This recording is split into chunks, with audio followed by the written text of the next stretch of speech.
الكلمة طيب لا إله إلا الله محمد رسول الله ضم كلمة شهادة أشهد أن لا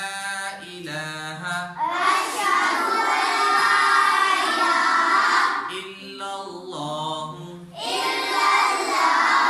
وحده لا شريك له وأشهد أن محمدا عبده ورسوله صيم كلمة تمجيد سبحان الله والحمد لله ولا إله إلا الله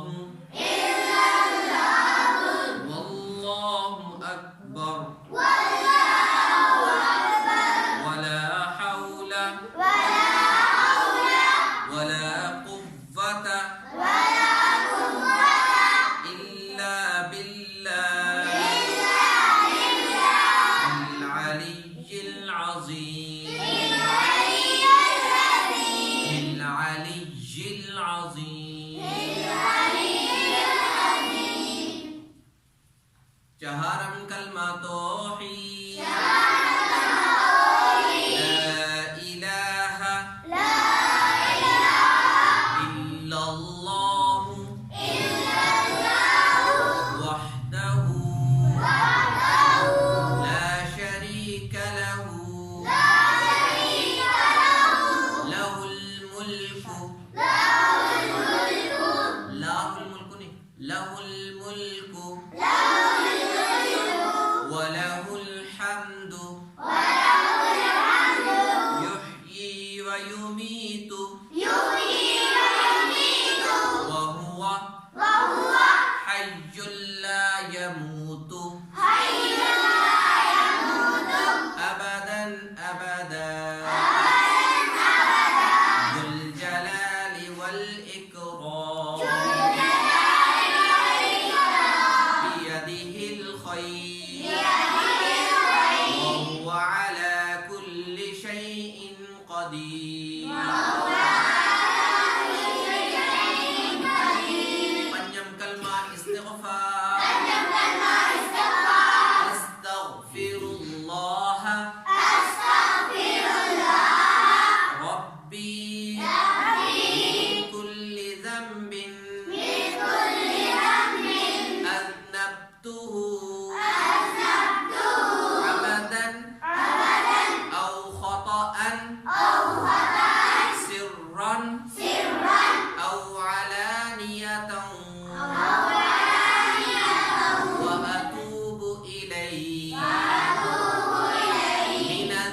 کلمے کے اندر اللہ رب العزت کی تسبیح بیان کی جاتی ہے۔ اسی طرح سے چوتھا کلمہ جو ہے اس کے اندر بھی وحدانیت کے بارے میں ہی بتایا جاتا ہے، اور جو پانچواں کلمہ ہے اس کے اندر بھی اللہ